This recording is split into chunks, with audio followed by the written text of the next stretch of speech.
Create That Life Legacy Designers, Amber Prosia here. Welcome to episode number 29 of the Parenting Biz Podcast, coming to you every Monday. Now we have our co-host Ava, the grunter, with us, so we'll do our best to edit out any baby noises she makes. However, that's what this whole podcast is about, integration. So hopefully it doesn't bother you too much. Now let's chat with this week's featured guest, Louise Armstrong. Louise, are you ready to inspire us on your journey of how you formulate the life you've always wanted for yourself and your family? I so am really ready, thank you. Awesome. Louise's passion in life is to help women worldwide become masters of their own emotional intelligence so they are able to heal their inner wounds, creating lasting, loving relationships. She is driven by personal experience, having suffered a very destructive relationship with her mother for 35 years, which hugely impacted the relationship she had with her own children. Through therapy and healing, Louise has transformed her life, gained professional qualifications dealing with both the conscious and subconscious mind. She is now able to help women worldwide to create the relationships they crave for allowing themselves to love themselves and the people who are important to them. Using a step-by-step process of creating a positive mindset, permanently removing self-limiting beliefs, and creating a clear direction, women are able to achieve their ultimate dreams of enjoying peaceful, happy relationships. As a electric therapist, Louise believes she has the best method of helping people heal using clinical hypnotherapy, NLP, cognitive behavior therapy, counseling, and coaching tailoring these each person's needs. She has created a place of support, comfort, teaching, and growth. Life doesn't need to be measured in how many years we have lived or how long we have felt a certain way. Louise will show you how to claim a life you desire, deserve, and dream of. She will guide you on the path to inner peace, joy, and total fulfillment in your relationships. Louise is trained and accredited by the consistently rated Excellent, Amazing, Transformation Institute and Essex Institute of Clinical Hypnosis and Psychotherapy in the UK. She's also an NLP master by Phil Edwards, and Dr. Layla Edwards have personally trained her. Louise, please take a minute to fill in any gaps from that intro and give us a little glimpse of your own personal life. What a beautiful intro. Thank you very much. You're most welcome. Yeah. Well, there's not much to fill in there, except that I just want to really stress that I come from a very personal place. You know, I had no intention to get into personal development or any of the other modalities, hypnosis. It was never on my agenda, but it has really come from my own personal experience. And so from going through the personal transformations, I've then become professionally qualified so that I can help others. So I think that's all I'd like to add in that little bit there. Thank you. No problem. Thanks so much, Liz. Well, it's amazing to have you here, and I can't wait to dive in. So thank you so much for being on the show. As you are aware, yeah, no problem. As you are aware, our listeners are parents or parents-to-be that realize ownership is key to not only to our parenting or business, but in life in general. And along that parenting journey, we can lose sight of that. However, if we focus on life as a game or an activity or a sport, not only can we learn to let go easier, but we can also gain strength from our mistakes and design our core focus to be one of laughter, joy, and most importantly, having fun. Just like a 5-year-old kid in the sandbox. So this week, our entire interview will be crafted around the sport of long-distance running, and particularly a 10K run. Now, running is nothing more than a series of arguments between the part of your brain that wants to stop and the part that wants to keep going. So today's run will be all about healing painful family relationships, which at times can feel like you're running a 10K or even a marathon for that matter. So now you guys are all aware that this is just an analogy and we can create and design our lives any way we want. Louise, this was your chosen sport, so let's get ourselves right onto the track, or let's go outdoors for this 10K run. So let's go into the first element of our 10K run, which is getting the right kind of equipment, because footwear and clothing are two essential elements required to optimize our run and can make a massive difference on how we perform. So just like a relationship, there's some necessary tools in our toolbox that will either make our relationships more enjoyable or absolutely painful. Louise, what foundational equipment would you recommend to our audience? What I would recommend, for the run, first of all, we've got to decide we're going to go on the run. You know, yes. that has got to be the decision. And then we get the trainers, we get the outfit, we get the water bottle, we get what we're going to listen to, etc. So for us in our personal relationships, using that analogy, if we are not heading where we want to be, if we're not creating those loving connections, The very first thing we need to look at is ourselves, because we cannot make an emotional, loving connection with anyone else if we cannot love ourselves. So one of the first things is to, if we can't love ourselves, is to find somebody, a mentor, a counselor, or somebody, or a group, or a book, or something that just inspires you to be able to take that step. So you are not alone, because I don't believe anyone can change by themselves, because we're not equipped with the tools. So the first step is to really, once you've made the decision that it isn't working for you, is to seek help. Brilliant. Yep, it really does make a difference. And let's say we've got help and we're now out on our run and we now suffer a painful injury. And they can be blisters on our feet, they could be a swollen knee, or it could be the extreme of a surgery that's required. Just from a high overview, could you just explain to our listeners, because I know obviously every situation is different, but from the ground floor, where would people begin? So we're getting help, we've come to you, we have a toxic relationship, we have a little bit of an injury. Right. Yeah, where would we begin? So most people would come talking about somebody else, the person who's hurting them.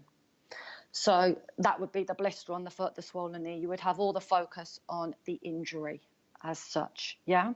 So what we do is we take that focus away from that person and we focus entirely on ourselves. And we have the understanding that no one can make you feel anything. You are being triggered by somebody else. So we look at what is going on in our mind and in how we are feeling. So it's about going back into ourselves and really creating in the very first instance and facing, which most of us find very, very painful to do. We don't even realize, because we're running on all of these automatic programs that are going on in our subconscious minds that have been there, probably created from the age of 2 upwards. So we are oblivious to what is going on, but it is actually the very first step is to face who we are. And we don't like it very much, you know, the resentfulness inside of us, the anger.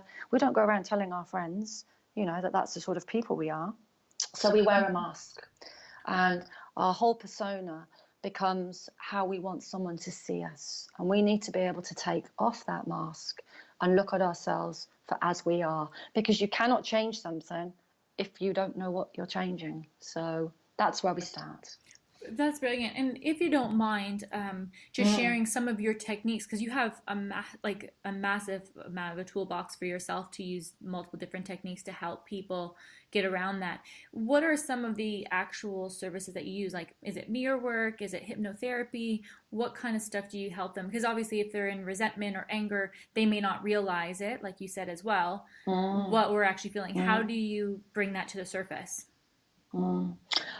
In the beginning, it's a very good method. I mean, I use different tools on different people, but as a generalized thing, I use a mixture of CBT, which is cognitive behavioral therapy, and this is changing negative thoughts into positive, and it allows the person, the client, to take control of their therapy so that they start to feel empowered. And they will begin to notice the negative thoughts in their mind. And we structure these, and there's worksheets and stuff. So this is a very conscious way of the person understanding how they feel, because most of us don't even understand, you know, why do we feel like this? Why do we go ballistic if we drop a cup of coffee? What's wrong with us, you know? We don't understand where that anger is coming from. So that's one thing that really helps the client to take charge of their own therapy. And hypnosis is a very important part, because that's where 95% of our behaviors are coming from the subconscious mind. And hypnosis is a brilliant tool which allows us to access this part of our mind. By bypassing the conscious mind, we can get in there to where all the nitty gritty actually is. So I start off with a lot of positive hypnotherapy. So that will be done in the session, and everyone has recordings as well to listen to it. So it is literally putting into the subconscious mind positive suggestions so that person will feel better within themselves. And the better that person starts to feel about themselves, the more they can face the negative stuff. It's when we are in such a negative place, we can't take any more on board. You know, we just can't take any more on board. We're at the end of breaking limit. So before we start delving in and healing, we we need that person to be able to be in a better space. And those two tools, and NLP, neuro-linguistic program, I bring some of that in. That's a very quick way of helping people. It's pretty instant. We can have some effects, in one session, but we need to keep implementing that because of, the people have been having these thoughts for so many years as a general rule, so they don't go overnight. Yeah, and if you don't mind just going back to CBT, could you just explain a little bit more of what it is? Because I didn't know even before we started, and I'm sure maybe some of our listeners isn't fully aware of what cognitive behavior therapy is. Do you mind just explaining a little bit deeper into that? Yeah. Sure, thanks. Yeah, cognitive behavioral therapy is a form of therapy that it is all with the conscious mind. And what it does is it allows you to see how you are thinking, because most of us do not recognize that we have all these negative thoughts. So I have it's actually 24 worksheets that we do, but it gets you to, first of all, log all the problems that you have in your daily life. So you log them all down, and then you rate them from 1 to 10. How is this affecting my life? And most people don't even realize that. So for that, it's a big eye-opener. And then you bring up that worksheet in week 2, and you see what changes you have made purely by you becoming aware. So when you are aware of what you are thinking, the next stage is to question it. Because these are only thoughts in your mind, and thoughts are not real, whether they're positive or negative, neither's real. So what it gets the client to do is to recognize that that is just a thought. It is not real. Now, if it isn't real, do I have to buy into that thought? Do I not? Can I let it pass me by? So it's a huge amount of awareness, and that awareness is who we are. And when we are aware that, wow, 95% of my thoughts are negative, right, we can then start doing those changes. Yeah, and even sorry, go ahead. No, I was just going to say, does that make sense? Oh, yeah, it really does. And I was going to say, you actually share with us offline as well. It's a main technique that's helping with depression and anxiety as well. Absolutely, yeah. Mixed with, CBT mixed with hypnotherapy is one of the best methods now of helping people with anxiety and depression. Anxiety is just a state of mind. It is not a thing. It is not something we get or catch, it is literally a state of mind. Yeah, no, it's brilliant. It's very, very powerful. I think it's a great leeway into our next element with it, which is lengthening our stride. And that is really, honestly, that takes time, right? Things take time. Lengthening our stride takes time. And a big element of your business is working through the mother and daughter relationship. Could you please share with our audience of why you have focused on that particular relationship? Yeah, absolutely. The mother-daughter relationship is the most intense, powerful relationship you will ever have in your life. And it does mold every single relationship you ever have, whether that is with, on a romantic basis, whether it's with your health, whether it's with your finances, whatever it is, that will affect every single relationship you have in your life. And that's not to say that the father-daughter, father-son, mother-son isn't important. It just doesn't have the same intensity.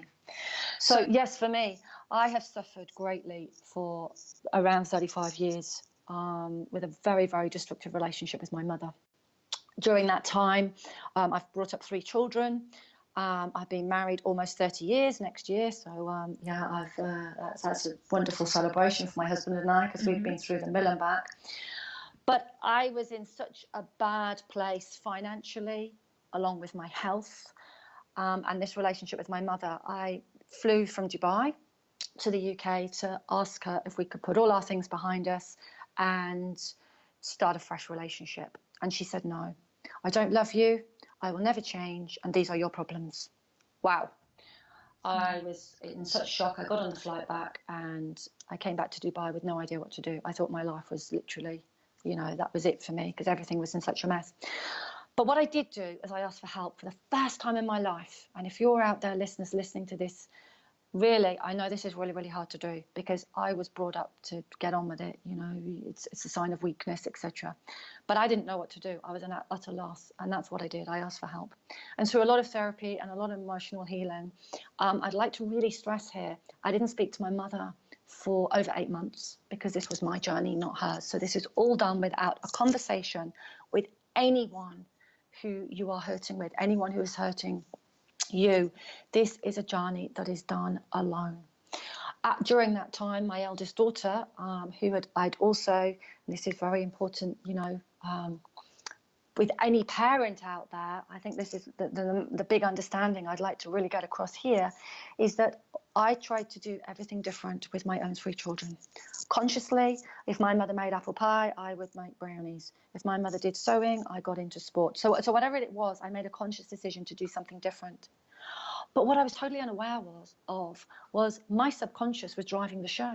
So actually, what I was doing was the same thing as my mum. I had no idea until my eldest daughter, who's now 28 years old, my eldest daughter, she was about 18, 19 at the time, said, "Get out of my life. I want nothing more to do with you. You're like your mother." Well, that blew me over like a stone, it just blew me to the ground, because I had tried everything to be the opposite, and I clearly failed on every level. So then I had my eldest daughter not speaking to me either. So this was a mess, and my husband said, "If you don't sort this out, you're not going to have a marriage." So there was a lot of stuff on the line for me. But through all the therapy and all the healing work, a lot of hypnosis, a lot of subconscious stuff, I threw myself into it, and slowly the relationships repaired, and my mother came to stay with me in Dubai. It was a massive test, and I just found I wasn't triggered by her anymore. The triggers just weren't there. She said the same stuff, she did the same stuff, but it didn't affect me in the same way. The same with my eldest daughter. She came back into my life. In fact, she's been living with us in Dubai for the last 3 years. So all this healing was done alone, but the impact was unbelievably incredible. Our finances started getting back on track. Health issues. I'd had skin cancer. I'd had a very, very messy hysterectomy, which led me into my running, actually, because I could barely walk after the hysterectomy. Those things were all improving as well. So my message really is that the healing is done alone, but it affects everything in your life. Absolutely everything. And now we are returning to the UK, and this is my mother's dream. We're going to be living near my mother in her little cottage that she rents out down the road. So she's offered us her little cottage for 18 months while we build our own home. And this is my mother's own dream, that her daughter is going to be living near her, which is something I didn't realise it was a dream of hers actually till last night on a phone conversation. Wow. So that's brilliant that that's happened today, because that's kind of new information. So that's fulfilled a dream of hers. So that is how, the healing can really affect relationships. But I would also like to add here, this is my personal story. And I help a huge amount of clients heal relationships with husbands, with children, with their own parents. But it doesn't always end in that way. I have people who decide they want nothing more to do with, their mother or their father. And that is totally fine, as long as it's not hurting them anymore.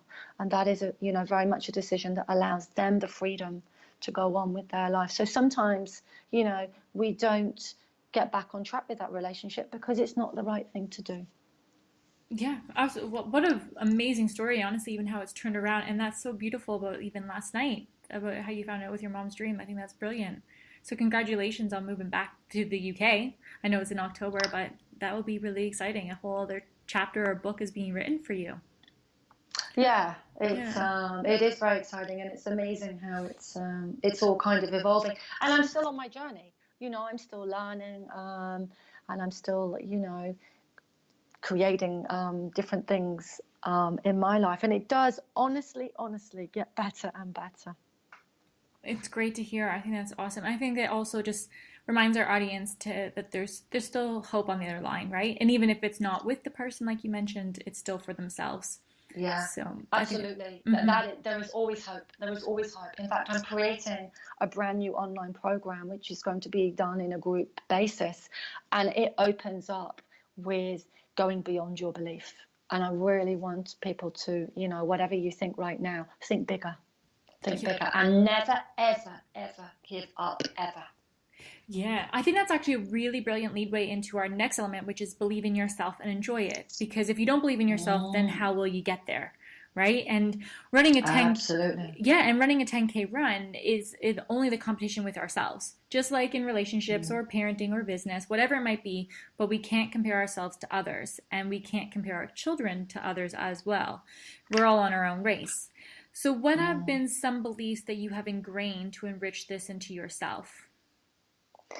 When I started out on my journey, I had no self-belief, and that's where some of the listeners might be right now. You know, I just don't believe I can do any of that. Yeah.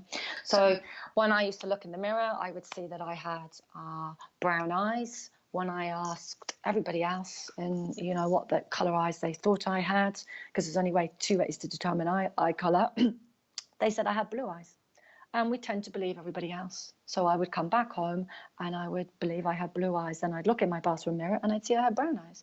So if we look at that as the soul, you know, we are not believing ourselves, which is for so many of us. And so we want to find someone who believes in us. And that's the place of the coach, the counselor, the therapist, a good friend, just somebody who believes in you if you don't believe in yourself.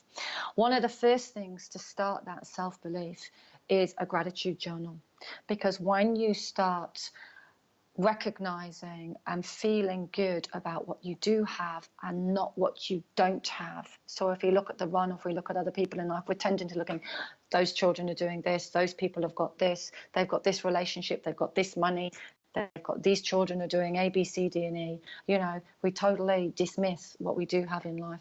So gratitude is one of the most healing of all energies. And to start a little gratitude diary will really help you to come from an abundant mindset, because whatever you have inside of you, you will attract to you. I mean, that's the law of attraction, whether you believe it or not. It doesn't really matter because it happens anyway. So we want to create that feeling of abundance, whether it's with relationships, whether it's getting out there on the track, whether it's with money, whether it's with health. Otherwise, we're coming from a place of lack. So that's one of the great tools. And journaling, just journaling on a whole, getting your thoughts down on paper really gives you clarity that you are a worthy person. You are worth fighting for. You are, you know, you are a good mom. You are a good daughter. There is always good things to write about yourself, because what we tend to do, what the mind does, it will focus on the negative, and we're programmed to do that. So, you know, from going back to being cavemen, our reptilian brain will focus on the negative to protect us, because we're always got our little antennae out to, you know, watch out for the negative stuff, so that we can keep ourselves alive. So it's really important that we really have the focus on what we do have and the positive things in our situations, which will give us the belief that we can make the changes and we can achieve what we do want to achieve in life. Yeah, and I think that's fantastic, especially with, you know, do you actually do affirmations as well, or do you guys do vision boards, or just help out with that kind of stuff, or is it just more or less journaling, gratitude? No. Do all We of do it. a lot of different stuff. I believe everybody should have a goal in life, for sure, and that goal will change all the time. So we always have a goal. A goal is a concrete milestone. So if we look at the goal of the 10K run, there's your goal. You know, fantastic, very, very clear. You need a date, because you don't want to, if you want to run a 10K, you don't want to be doing it in, you know, 2022. You want to be doing it, you know, in the next 3 or 4 months, etc. So it's very, very important to have a goal to work towards. You need an intention behind that. Why do you want that goal so much? And that's the force that drives you, is the intention. It inspires you. So when you have that intention, you know why you're, you know, wanting that goal so much, and you say that throughout the day. And then I use a lot of affirmations. The affirmations we create are specifically around the person and the goal and their intentions, because affirmations are very, very motivating. And the more that you say these things, even if you don't believe them, that is key, listeners out there, you may not believe them. That is okay. It may take you 30 days of saying this, and slowly the belief will set in. So we do mirror work, looking in the mirror, and, you know, you say, I'm a, you know, wonderful mother or whatever, and you don't believe it at first. No, and you look at yourself and you say, I'm hopeless, I'm useless, I don't do this, etc. Keep going, keep saying these things. I use a lot of this in the hypnosis context as well, because that is the fastest form of any change, because it's directly there in the subconscious mind. So yes, We do a lot of different things. Visualization is absolutely key. We want to be able to see ourselves at our goal. So you see yourself there. Not only do you just see yourself there, you get emotionally involved in the picture. So you're using all your five senses, what you can see, what you can hear. Perhaps there's a taste, perhaps there's a touch. And very importantly, how you feel. How you feel arriving at that goal.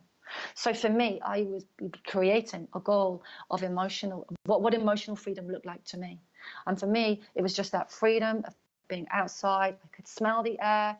My legs were striding forwards. I could feel the wind on my skin. I could feel the pounding of my feet. This to me is freedom. And when I'm out there freeing like that, I don't have any of these shackles tying me to the ground. And it's the one space now that I get all my insight to write my blogs and what to do next in my business, because that works for me. So you need to find, the vision that works for you, that makes you feel so good. And it doesn't take any time. We can all do this. We can all do this. And then what you want to do is to attach that vision to a habit you already have. So for me, I did it 3 times a day. I attached it to when I had a shower, when I was at red traffic lights, and when I did the washing up, because those are 3 times that I was by myself. And I brought this vision to mind, and it just became so real. And now my vision is to build our own home on a piece of land in the UK, and that vision's coming to mind. So there's always a new vision that we want, that we're always, always, always working towards something, because that's growth. Yep, absolutely. If you're growing or you're dying, right? You are. Yeah. But this may already been answered, and if there's nothing to elaborate on, then please just let us know. But everything said or done can always have more than one meaning, and it's all about how we individually interpret it. And that could be from an action of someone else or a statement that may have been from a loved one, but we interpret it individually a certain way, even if it's different than what they meant at that time.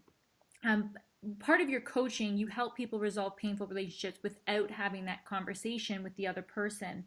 Is there any other points that you want to bring up about that may be beneficial for our audience to understand?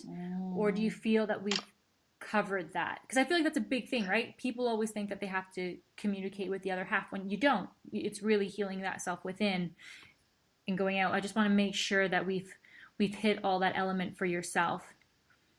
Yeah, I just I'll emphasize that, the perspective that we have, and those 3 things that my mother said to me were absolutely golden. They devastated me at the time, but they were golden. My mother didn't love me in a way I wanted to be loved.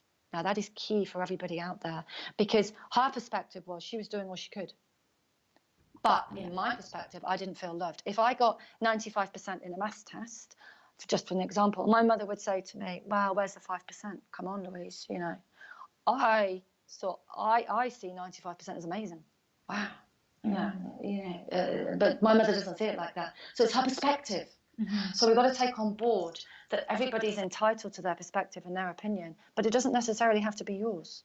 So we need to be in a space where how do we take that on board? So that was the first thing. My mother said she didn't love me. This was my stuff. She's right. This is my stuff. This has got nothing to do with her. This is my stuff. She's not in a place for change. She's not in a place. My mother's 80 next year. She's not going to change. She's just, this is mum. She's right. This is not her stuff. So this is our stuff. If we're feeling pain, if we're being triggered, it is our stuff. So she's correct there. And she wasn't going to change. So we go around in life expecting that other person to change. We do the same thing every day. And we have that expectation that they should be behaving like this. They should be doing that. They should, blah, blah, blah, blah, blah. Because I'm such an amazing person. I'm doing all this for you. You should be grateful. You should behave like this. You should do this for me. And it doesn't work. It doesn't happen. So you become so frustrated with that person, so frustrated. But more than that, you destroy another part of your self-worth because you failed again to get that person to behave in a certain way. So we come away from all of that and we change how we feel, how we see the world, and how we behave, because that's our perspective. So it's like putting on a new pair of glasses, because we all walk around with a pair of glasses on, because we all react to situations from our own experiences, our own behaviors, and the environment we were brought up in. We see things very differently. So we cannot expect that person to see things how we do. And the great thing is you don't have to. They don't have to see anything the way you do. You choose how you react. Nobody else has the power over you. Thank you for elaborating on that. I think that's beautiful and really nails it on the head. Exactly. You know, it's our own intention and it's how we interpret it. It's really on us and that ownership. This goes into the final element, because with our 10K run, we got to eat well, right? To eat is a necessity, but to eat intelligent is an art. And constant replenishment is vital to make our entire run, and of course to recover ourselves afterwards. Let's say after we break through this toxic relationship and we are healing, how do you help your clients maintain this newfound glory? Right. The first thing is to celebrate. Huge, huge. We must celebrate our wins along the way. We absolutely, and this is where people tend to fall down. You know, they tend to fall down. So every single day we are celebrating wins. And when we'll have lots of different breakthroughs. You know, sometimes we'll have tiny breakthroughs. Sometimes it'll be a breakthrough you don't even realize. So for me, when, you know, the first kind of breakthrough, if you like, I hadn't spoken to my mum for eight months. Mum and dad came to Dubai to stay for a 2-week stay. And by the end of the day, I hadn't even really realized we hadn't been arguing. It was a sort of a slow realization. So it might not be a wham bang light bulb moment. It might be, wow, yeah, we're just not arguing anymore. Oh, I feel really connected. Yeah, so it might not sort of smack you sort of there in the face. So it's very much realizing what's going on and to celebrate it. So celebration is a huge part of it. And you celebrate for yourself, whatever that is. I get people all over the world sending me messages. They're perhaps having a little cocktail and they buy 2 drinks and they share it with me, because there's a lot of personal stuff we don't share with other people. But it's very important to share that stuff for yourself. So celebrate every single little win along the way. And it's very, very important that, because you're creating new neural pathways. You know, you've been firing the old ones for a very, very long time. What we don't want to do, and they will rear their ugly heads now and again, we don't want to trigger them again. So we need to be able to have a plan, and this is what I give every client of mine, to keep ourselves moving forward, so that we keep up our journaling, we keep up our gratitude, we always have a goal to work towards. We know that if we're going to have a bad day, we know exactly what to do. We've got our tools in our toolbox. We know this isn't going to last. We know how, you know, it's okay to be sad. It's okay to express negative stuff. Of course it is. This is part of being human. But we know when we've expressed that negative stuff, we know how to get back on track. So it's very, very important that every single client of mine has a toolbox to keep going, because the more that you keep going, the stronger it gets. It's just like a muscle. If you don't exercise your body, and if you don't eat well, you can't just do these things for 6 months and then that's it, right, I'll go back to my old ways now. No, we have to keep going. And this is exactly the same thing. You've got to keep those internal neural pathways growing and getting stronger. So they'll start off like a little tiny path that you can barely walk along when you start off building these new neural pathways, and then I'll have grass up the middle and there'll be rocks and there'll be stumbles and it'll all be very painful. But eventually that is going to widen, and that'll be like the big, you know, 4, 5, 6 lane motorway. And that is the route that your mind will automatically go along, because it takes the easiest route. Your mind will always take the easiest route. So that is the importance of keeping the mind strong. If the mind is strong, the body has also got a much greater chance of being strong. The mind's actually stronger than the body. So the mind is our thinking part, and the body is where we feel. So when these two, because the mind and the body work together, the further apart your thinking is from your feelings, so you can be thinking one thing and saying, this is great, I'm a wonderful person, I'm going to have a wonderful day. But if you don't feel that, you have a big disparity. So what we're continually doing is bringing those two together. So the mind works with the body, because when the mind and the body come together, we feel that we are one. And all of us are craving in life to feel that wholeness, that feeling of being complete. Beautiful and well said. I think that wraps up our today's run, but is there anything else you'd like to add before we ask, of course, how to get in touch with you? I think just to add that there is, and I'll reiterate this again because I think it is so important. There is hope for everybody. It doesn't matter where you are on the journey. It really doesn't. So if we use the analogy of the running, it doesn't even matter if you haven't bought a pair of trainers or if you haven't even thought about it. It doesn't matter where you are, or if if you've done a 5K run and you want to get up to the 10K run. It really doesn't matter where you are. There is hope for everyone. However bad your situation is, you can always change it. And I think one of the hardest things is like starting a run. The hardest thing is actually get started. Once you're on the run, you can get into it. The hardest thing is actually getting started. And that's with this as well. That one of the hardest things for me was to reach out for help, because I was admitting that I couldn't do something, and I was not brought up to behave like that. So I really hope that helps you out there, listeners, that there is hope, and do reach out. It's a sign of strength. It really is. And I feel that is a really common one, is people struggling to ask for help. I know I did. And now, you get choked up and everything, but then you just keep doing it more and more again. And like you said, it's building that muscle. And then now it's very easy, and you don't even think twice, but you think back of like, wow, why didn't I ask for help earlier? Yeah, exactly. No, that's awesome. Well, thank you so much, Louise, for being on our show today. Really, really loved having you on here. How can people get in touch with you, either to join your group or to actually have work with you? Please share, and any details I'll put into our show notes as well. Yeah, wonderful. A great place to start is my website, because I have a lot of free resources on there.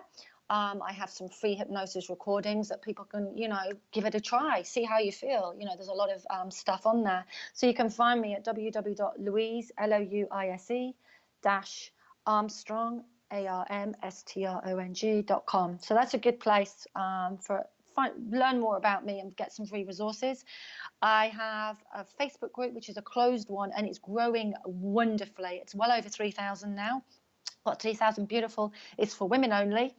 It's called Let's Talk Relationships and Life, and we'd love to have you in there. It's very interactive. There's a lot of stuff we do in there. I am in the process of building a brand new program.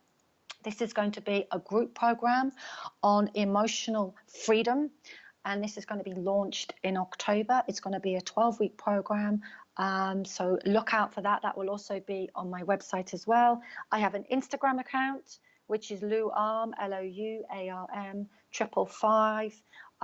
You can see I do videos on there, and I do some blogs on there as well. So those are the places to get in touch with me. You can email me from my website as well. Everyone I work with, I always have a half an hour call with everybody just to see if it's the right fit. And I only want to work with people, who want to work. So I don't put anyone, and I don't believe I'm, the right person for everybody. So we want to make sure that we're the right fit, for each other. And that might be on a personal basis. That might be on a group basis. And now, my Facebook group is for women only, but it's pretty amazing now. My business is pretty 50-50 men and women. And the men have come really from the husbands of the women who've come here for help, and the men have decided, I like a little bit of that, please, as well. So my business is open very much to men and women. It's just my Facebook group is for women only. So please do get in touch. I would really, really love to talk to you. If anything's resonated today, I really want to hear your story. Fantastic. And we'll add all that details to the show notes as well. So thank you so much for being on our show, Louise. You are an inspiration, and definitely, I'm sure this episode will be helping many, many of our listeners. So thank you so much for your time, and waking up so early as well. We appreciate you working out the time difference. Well, thank you so much. It's been a huge honor and a real privilege to be with you today, and to be with all the listeners. Thank you. I'm very, very grateful for that. Thank you. That's all mutual. Thanks so much, Louise. And thank you so much, listeners, for listening to today's episode. We appreciate and love you all. If you've enjoyed it, please like, subscribe, or follow us on your chosen platform. And of course, share it with anyone you can see benefiting from it. For those who are brand new listening to our show, you can find us on iTunes, YouTube, Stitcher, Podbean, and Spotify. And we'll be releasing our next episode every Monday. So have a great week, and we'll look forward to you tuning in then. Take care. Thanks. Bye.